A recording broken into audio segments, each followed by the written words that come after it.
দেখো একা একা চলে গেছিলাম কোথায় বলো তো, গেছিলাম একটু মার্কেটে, মার্কেট থেকে বাড়ি যাচ্ছি, ঠিক আছে। দেখো আমার ফেসের অবস্থা, কেন গেছিলাম কী কারণে গেছিলাম সেটা তোমাদেরকে আমি পরে বলবো, ঠিক আছে। তো যে কোনো একটা ড্রিমের সাকসেস করতে গেছিলাম, তবে এখনও অবধি ড্রিম সাকসেস হয়নি, সেহেতু দেখা যাক, যাই হোক দিয়ে করছি। আর আমার না একদম কাঁঠাল মানে দেখার একটা খুব শখ। এই দেখো আমি এখানে বসে কাঁঠাল দেখছি, বাট কাঁঠালটা পাকেনি। তো গাইস চলো বাড়ি যাচ্ছি, বাড়ি গিয়ে ড্রেসটা চেঞ্জ করবো, তারপরে তোমাদের সাথে কথা বলছি, ঠিক আছে। পুরো ঘেমে গেছে, চলো এই যে দেখো আমি। তো গাইস বাজার থেকে এসে না এত খিদে পেয়ে গেছে, খাবার খেতে বসে গেলাম। কী কী খাচ্ছি বলো তো, কারণ আজকে ছিল আমাদের নিরামিষ ভাত, হ্যাঁ। তো খেতে বসে গেছি। আর অ্যাকচুয়ালি তোমরা অনেক কমেন্ট করছিলে দিদি ওরকম বসে খাচ্ছিলাম, অ্যাকচুয়ালি খাবারটা ওরকমই খাচ্ছিলাম না, বসেই খাচ্ছিলাম, ঠিক আছে। পাগুলো প্রচণ্ড ঝিঞ্জি ধরে গেছে, ঠিক আছে, এই জন্য মানে একটু হাঁটুগুলোকে উঁচু করে বসছিলাম, ঠিক আছে। আমি খাচ্ছিলাম খাবারটা, অনেকেই বলছিল যে কী অবস্থায় খাবার খাচ্ছে। তো গাইস খাবার তো খাবারই হয়, সেটা কীরকম খায় ওরকম খায়। তো আমি ক্যামেরা ভিডিওটা একটু ফাস্ট করে দিয়েছি, যার জন্য খাবারটা অনেকটাই ফাস্টে দেখাচ্ছিল, ঠিক আছে। চলো খাবার খেতে খেতে দেখলাম ওইদিকে রাস্তায় কি বচসা বেড়ে গেছে, কার সাথে কি মারামারি করে যাচ্ছে। অ্যাকচুয়ালি কী বলো তো, রাস্তায় হচ্ছে কিছু লোকেরা ড্রিঙ্ক করে এসেছিলো, এসে এক কী বলা হয় সেটা, ওই যে ধান ভাঙা মেশিন, সরি ভুল বললাম, যেটা হচ্ছে যে খড়গুলো যে ধান থেকে ছাড়ে না গাড়িগুলো, হ্যাঁ, মানে অর্থাৎ ধান ছাড়ানো মেশিনের যে গাড়ি, সেই গাড়িটার মানে হঠাৎই নাকি ওদের গাড়ি লাগিয়ে দিয়েছিল, তাই মানে ওই নিয়ে ঝামেলা শুরু করে দিয়েছে রাস্তায়। আর কিছু কিছু অল্প বয়সের ছেলেরা এত মানে কী বলবো গায়ে জোয়ারে করে, তোমরা বিশ্বাস করবে না, বড় বড় লোকেদের গায়ে হাত তুলে দিচ্ছিল।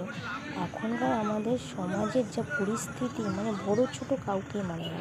তো যাই হোক গিয়ে গাইজ ওখান থেকে, হ্যাঁ, আমাদের মানে এখানকার যে বড়রা রয়েছে, হ্যাঁ, তারা হচ্ছে কী বলো তো, মানে এই ঝগড়াটাকে থামানোর জন্য অনেক চেষ্টা করে তাদেরকে দেখো টেনে টেনে বাড়ি নিয়ে যাচ্ছিলো হঠাৎ করে। মানে আমারই পাশের বাড়ির এক মামার সাথে এত হারে মানে কী বলবো চোটে গেছিলো, কী বলবো, মানে ছেলের বয়সী উনি মানে এত বড় একটা মানুষকে চড় মারতে এসছে, কী অবস্থা তাহলে বুঝতে পারছি।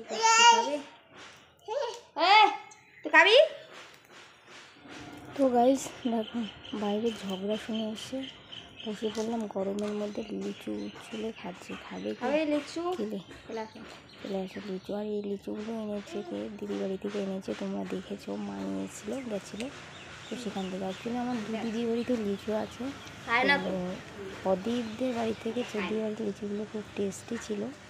তো যাই হোক সময় পাইনি, তো এখনই বসে বসে খাচ্ছি। আর এইদিকে আমার মা শুরু করেছে, বলবো ও প্রচণ্ড একটু মানে দুষ্টু দুষ্টু করে বেশি, ঠিক আছে।